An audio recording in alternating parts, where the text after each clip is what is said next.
St Johnstone 1-2 Rangers, Steven Gerrard side just 1 point behind Celtic at Christmas. Alfredo Morelos scored twice to drag Rangers back into contention for the Scottish Premiership title, as Steven Gerrard's men fought back from a goal down to beat St Johnstone 2-1 at McDiarmid Park. Morelos, who had equalised Matty Kennedy's superb first-half strike 20 minutes into the second half, popped up with a dramatic, and spectacular, winner 2 minutes from time to send away supporters wild in sunny Perth.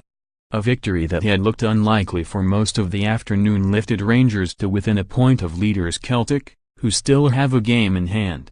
With Hibs at Ibrox and Celtic heading north to face Aberdeen at Pittodrie on Boxing Day, then the Old Firm game in Govan following on the 29th, there is still plenty of room for movement at the top of the table before the winter break. And just their 4th away win of the season, thanks to Morelos taking his tally for the campaign to 19, will at least keep Rangers part of the conversation. A sublime turn-in finish from Kennedy just before half-time put Gerrard's men in a hole at least partly of their own creation, as they paid the price for a punchless performance. An 18th of the season from Alfredo Morelos with 65 minutes on the clock sparked a Rangers revival. But, at a venue where reigning champions and league leaders Celtic had cruised to a 6-0 win earlier in the season, the Ibrox side only intermittently resembled genuine contenders. And it took a piece of brilliant finishing from Morelos to secure all 3 points, the Colombian striker volleying home from James Tavernier's cross to spark uproarious celebrations. In making 3 changes to the starting 11 held at Easter Road, picking Andy Halliday, Ross McCreary in place of Joe Worrell, Ryan Jack, Scott Arfield and Gareth McCauley, Gerrard picked a side built more for hard graft than sweeping expressionism. Having won just 3 of their 9 Premiership away games in the season to date, that approach was either going to be proved perfectly pitched, or overly cautious. On the plus side for the visitors, they hadn't lost at McDiarmid Park, in a league game, at least, since March 2010. St Johnstone had won only 1 of their past 15 matches against Rangers in the top flight. And Gerrard's men, if not exactly prolific on the road, were unbeaten in their previous 5 away league games going into this one.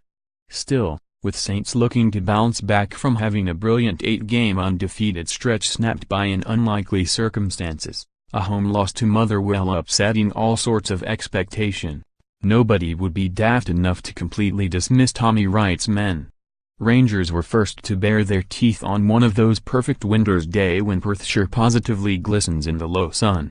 3 minutes were on the clock when a James Tavernier low ball from the right went all the way through to Andy Halliday rushing into the back post, Blair Alston just doing enough to put the Rangers midfielder off, causing his effort to ricochet wide of goal.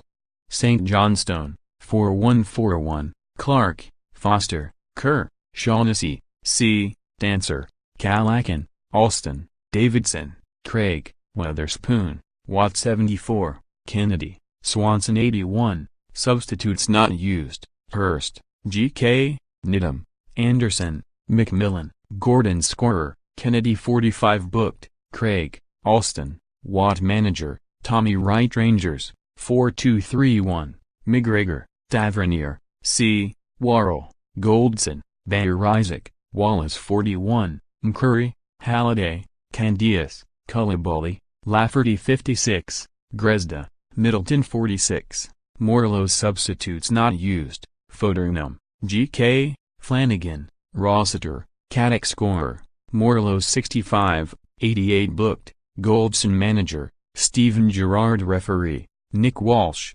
Scotland, attendance, 7,086. The home side were not overly rocked by the concession of an early chance, quickly reasserting themselves through dogged defensive work and, when the opportunity arose, tidy use of the ball, especially in creating space down both flanks. So, sure, Rangers had plenty of the ball. But Daniel Candias failing to either control or finish with another Tavernier cross into the box, this just before the 15-minute mark, rather summed up their lack of edge. This is a team, remember, who went into this game with just 1 goal from open play in their previous 7 games. Gerrard's boys have not exactly been bristling with threat and menace. And the former England great's real concern is that, allied to a lack of firepower beyond obvious danger man Alfredo Morelos, his defense commits basic errors. With just about 20 minutes gone here, Connor Goldstone's attempt to play the ball out from the back went straight to Matty Kennedy, only luck prevented Saints from capitalizing. Moments later, a long David Weatherspoon ball up to Kennedy allowed the home front man to tie both Goldson and Joe Worrell in knots, then play in Murray Davidson for a lob just over the bay.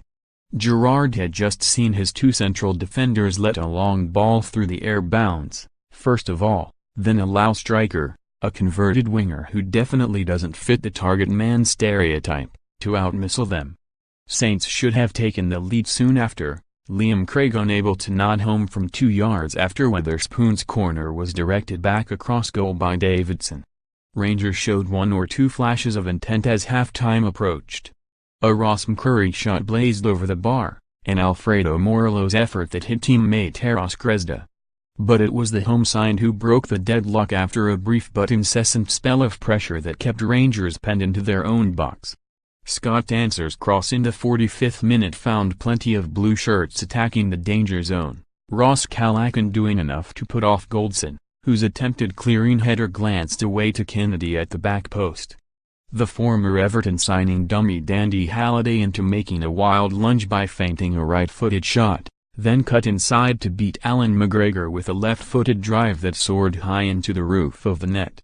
Nobody could argue that Saints didn't deserve to be ahead. Fewer still could make a case for lifeless Rangers having earned themselves anything from a first half of extra touches and slow-witted thinking. Glenn Middleton replaced Grezda at half-time, the former Norwich City kid expected to bring some much-needed pace to the lifeless attack. The visitors did get in behind Saints with a long ball from Goldson early in the second half, Candias unable to make the most of it as he blazed high and wide. And Middleton showed some directness on the left wing that Rangers had been missing. But St. Johnstone looked oh so dangerous on the break, with Kennedy tormenting the entire Rangers back four and midfield runners regularly breaking the lines, even early in the second half. The air of panic in the away ranks, of not quite knowing how to break these opponents down, would have been familiar to traveling fans. With 25 minutes remaining, though, the desperately needed equalizer arrived. Thanks to the most obvious goal threatening the visiting ranks. Middleton's cross was tempting, the close-range header from Morelos absolutely definitive. Suddenly, we had a game on our hands. Saints might have made it 2-1 with another Kennedy effort almost immediately, his curling shot drifting just beyond the far post with McGregor beaten.